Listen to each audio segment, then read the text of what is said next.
दोस्तों, हमारी आज की कहानी एक सत्य घटना पर आधारित है जो मेरे दादाजी के साथ घटा था। कहते हैं आधी रात यानी काल पहर की रात, जो ठीक रात 12 से 3 बजे तक होती है। तो इस समय अगर कोई आपके दरवाजे पे दस्तक दे, वो भी आपके किसी रिश्तेदार या दोस्त की आवाज में, तो इसके बाद आपने अगर दरवाजा खोला तो समझो आप गए।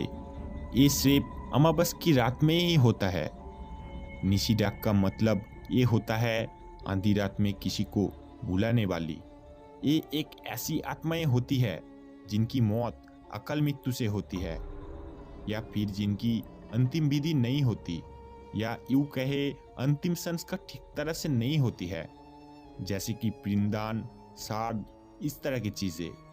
ये आत्माएं आधी रात में अपना शिकार की तलाश करते हुए यहाँ वहाँ भटकती है, या यूं कह लीजिए कि ये रात 12 से 3 बजे के बीच आपके दरवाजे पे दस्तक देती है, और यदि दरवाजा खोला हो तो आपकी मौत पक्की है। निशी डाक की घटनाएं अक्सर यूपी, बिहार, उत्तर प्रदेश और बंगाल में ज्यादा सुनी जाती है। जो भी हो, मैं आपसे ये कहना चाहती हूँ कि अगर अमावस की रात में 12 बजे से 3 बजे तक कोई आपका घर के दरवाजे पे दस्तक दे, तो सोच लेना ये कोई निशी डाक है। चलो अब मेरी घटना की ओर चलते हैं। दोस्तों, मैं बचपन में मेरे पापा की घर बहुत जाया करता था। मेरी पापा की घर बिहार के एक छोटा सा गांव गढ़पुरा में था। मेरे पापा की बंगाल में शादी होने के कारण में मेरी पापा यहीं पर ही रहते हैं। मेरी जन्म भी बंगाल में ही हुआ है। चलो जो भी हो, अभी कहानी को और चलते हैं। मैं अक्सर वहां जाने के कारण से उस गांव की बहुत सी लड़का मेरे दोस्त बन चुके थे, और एक घटना मेरे दादाजी ने मुझे और मेरे दोस्तों को सुनाई थी, और इस घटना के पूरे कहानी आज मैं आप लोगों को बताऊंगा। दोस्तों, मेरे दादाजी पेशे से एक तांत्रिक थे। मेरे दादाजी का नाम हर्षवर्धन था। मेरे दादाजी कई अमावस की रातों में पास के गांव में जाते थे। उस गांव की शमशान घाट और कब्रिस्तान में जाके वहां से मृत लाश का कंकाल ले आके उससे तंत्र साधना करता था। एक दिन अमावस्या की रात में मेरे दादाजी उस तंत्र साधना के कार्य से पड़ोस के गांव में गए। उस गांव के एक घर में एक औरत को चुड़ैल ने पकड़ा था, और मेरे दादाजी उस औरत के शरीर से चुड़ैल को भगाया। काम खत्म होने के बाद मेरे दादाजी उस गांव से घर लौट रहा था, लेकिन उस गांव से अपने गांव लौटते वक्त उस रास्ते में एक शमशान घाट पड़ती है, और उस शमशान घाट के बाद एक बांस की घना जंगल। रात तब करीबन 12 बजे के आसपास। तब मेरे दादाजी अकेला उस रास्ते से अपना गांव लौट रहा था। उस दिन अमावस्या की रात था। चारों ओर अंधकार ही अंधकार। दूर खेत में कुछ जंगली भेड़ियों की आवाज। इस अंधेरे में मेरे दादाजी ठीक तरह से रास्ते को देख नहीं पा रहे थे। शमशान घाट को पार करने के बाद मेरे दादाजी तब बांस की झाड़ियों के बीचों बीच रास्ते से जाने लगे। कुछ दूर जाने के बाद अचानक उनके पीछे जोर के आवाज के साथ कुछ बांस की टहनी गिरी, लेकिन मेरे दादाजी आवाज को सुन के भी पीछे मुड़कर नहीं देखा, और चुपचाप एक बीड़ी जला के फूकते फूकते आगे बढ़ने लगे। इसी तरह कुछ दूर जाने के बाद उनकी बीड़ी खत्म हो गए, और अचानक मेरे दादाजी का नाम पुकार के कोई फीकी सी आवाज में उनको पीछे से बुला रही है, हर्षवर्धन दादा। मेरे दादाजी तब उस आवाज का कोई जवाब नहीं दिया।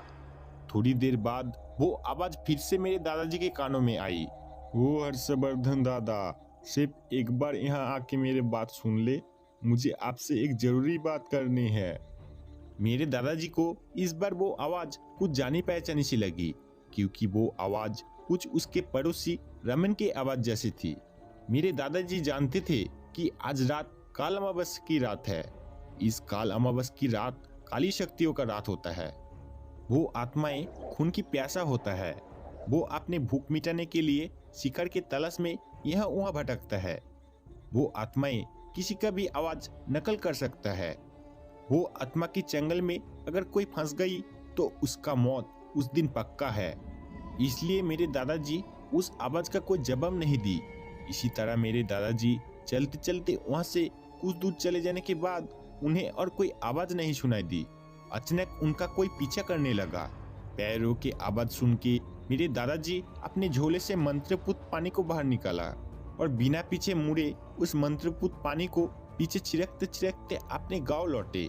उस रात मेरे दादाजी किसी तरह घर लौट के सो गए और अगले सुबह मेरे दादाजी रमन के घर गए और उसके घर जाकर रमन से पूछा कि कल रात में रमन कहाँ था।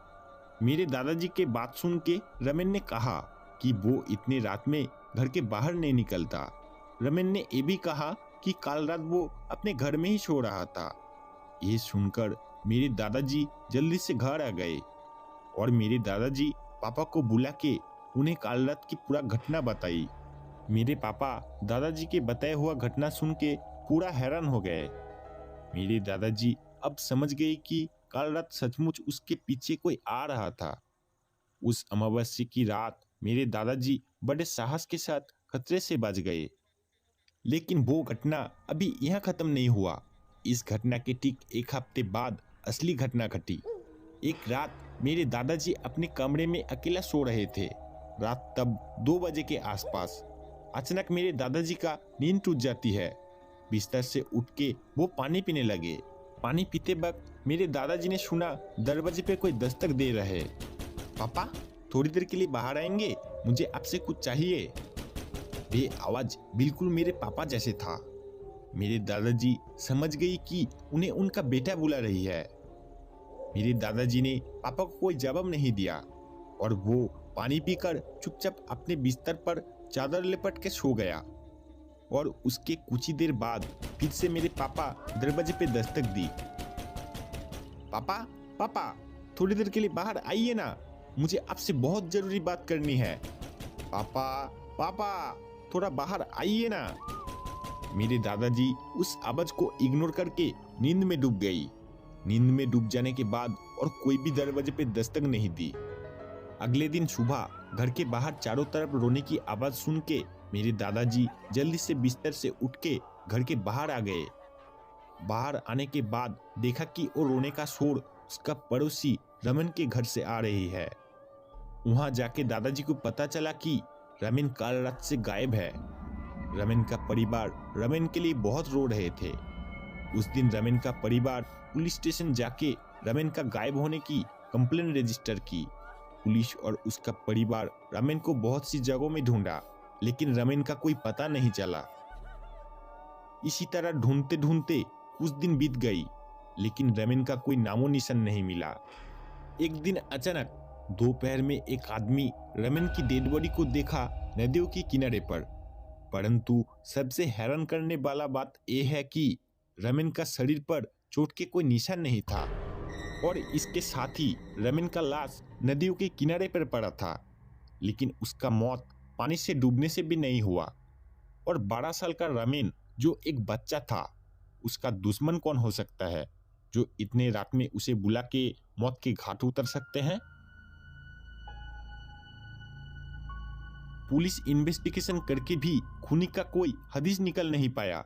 लेकिन इन सभी सवालों का जवाब एक ही आदमी को पता था और वो आदमी मेरे दादाजी थे। मेरे दादाजी जानते थे कि अगर पुलिस को उस रात की घटना बताएंगे वो लोग विश्वास नहीं करेंगे।